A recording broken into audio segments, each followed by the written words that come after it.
Olá, boa noite. Meu nome é Camila, sou aqui do Ministério Esperança de Israel e hoje nós continuamos as nossas leituras e reflexões das Escrituras, da Bíblia, do livro de Provérbios. E eu convido você a abrir a sua Bíblia no livro de Provérbios, no capítulo 28, e continuar comigo a leitura e as devidas reflexões nos versos 16 a 20 nessa noite. Sem muita demora, livro de Provérbios, capítulo 28, verso 16 diz assim: que o príncipe falto de inteligência também multiplica as opressões, mas o que aborrece a avareza prolongará os seus dias. O príncipe que ele é falto de inteligência, aquele príncipe que é tomado, da insensatez, da imprudência, ele sabe que pode oprimir numa posição de aparente impunidade, porque as pessoas que estão abaixo dele não têm como resistir. Mas aquele que prolonga o seu reinado, utilizando da boa justiça, da boa palavra, da retidão, a palavra diz que assim prolonga os seus dias, porque ele prolonga assim também o seu reinado, ele prolonga assim o seu legado, e assim ele executa a verdade divina, a justiça de Deus na terra. Ele se ocupa em praticar o bem, utilizando da sua posição. Então, é o valor, É o valor, o legado e a importância de que aqueles que estão em posição de liderança ajam com sabedoria, ajam com equilíbrio, ajam com justiça, não perpetuando as opressões e os prejuízos, mas trazendo assim o bem para aquele povo que é liderado por ti. O verso 17 fala ainda: o homem carregado do sangue de qualquer pessoa fugirá até a cova, ninguém o detenha. Nesse versículo nós temos como referência paralela o livro de Gênesis, em seu capítulo 9, verso 6, que fala: quem derramar o sangue do homem, pelo homem o seu sangue será derramado, porque Deus fez o homem conforme a sua imagem. E Êxodo, em seu capítulo 21, verso 14, fala ainda: mas se alguém agir premeditadamente contra o seu próximo, matando a traição, tirá-lo-ás do meu altar, para que morra. E por que o homem carregado do sangue de qualquer pessoa vai fugir até a cova? Justamente deixando a reflexão para nós de que até o último instante de sua vida ele vai ser afligido pelos açoites de consciência, ele vai carregar a culpa. A exemplo disso, nós vemos que é como a Bíblia diz através de Caim, Caim, depois do primeiro assassinato, depois do assassinato do seu irmão Abel, ele tem como destino vagar de um lado para o outro, até que, cansado da sua própria vida, ele mesmo se lance e se coloque em perigos, É um exemplo pra gente que está ali no livro de Gênesis, capítulo 9, versos 4 a 5, mas também justamente para enfatizar que todo o mau ato, todo o ato impensado que acaba cerceando, que acaba ceifando uma vida, carrega sobre si uma consequência, e essa consequência vai atormentar a consciência daquele a qual o praticou. Então tenhamos cuidado e equilíbrio, tenhamos entendimento nos atos que nós praticamos. Verso 18 fala ainda que o que anda sinceramente salvar-se-á, mas o perverso em seus caminhos cairá logo. Provérbios no capítulo 10, mas no verso 9, fala que quem anda em sinceridade anda seguro, mas o que perverte os seus caminhos ficará conhecido. Verso 25 fala ainda: como passa a tempestade, assim desaparece o perverso, mas o justo tem fundamento perpétuo. E ainda em Provérbios, mas no capítulo 28, no verso 6, fala que melhor é o pobre que anda na sua integridade do que o de caminhos perversos, ainda que rico, E essa reflexão, o que se desvia em seus caminhos, é como está aqui em Provérbios 28, verso 6, É a ideia dos dois caminhos, porque aquele que caminha se desvia de um dos seus caminhos e cai no outro, ele cai e cairá de vez, e ele não vai se levantar novamente, Não existe uma necessidade ali de uma segunda queda.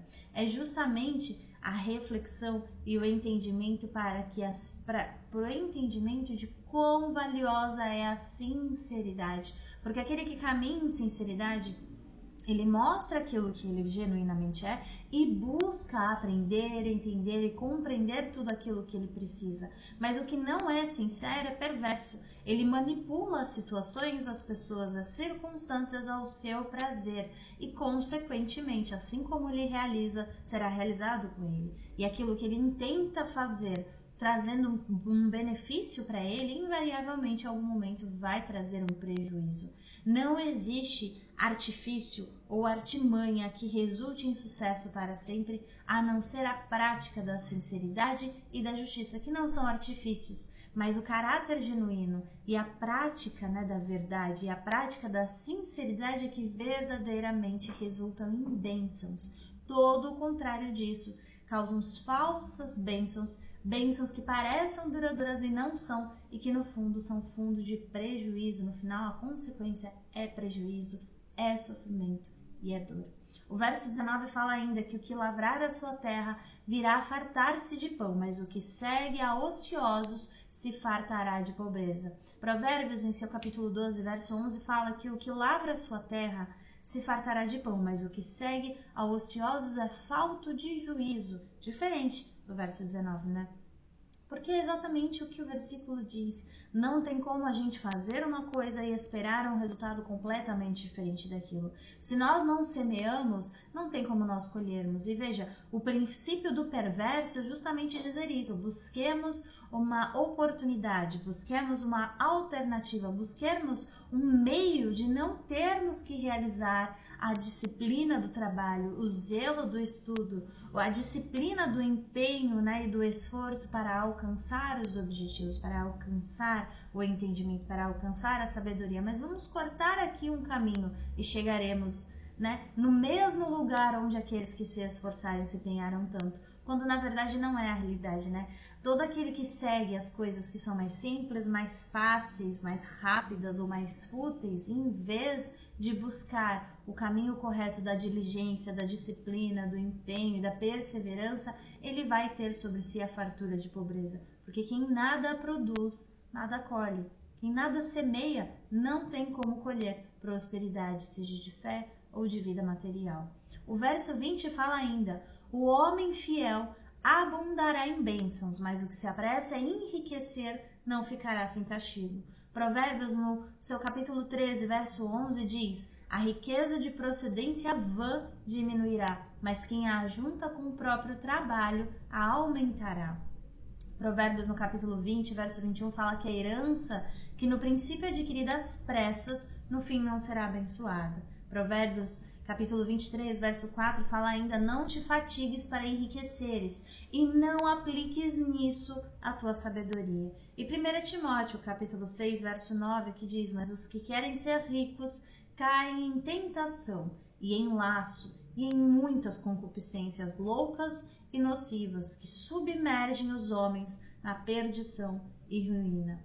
Justamente para coroar os ensinamentos dessa noite, né? Coroar que a importância de tudo aquilo que nós buscamos não está naquilo que nós podemos tocar ou que nós podemos ver, mas no Senhor.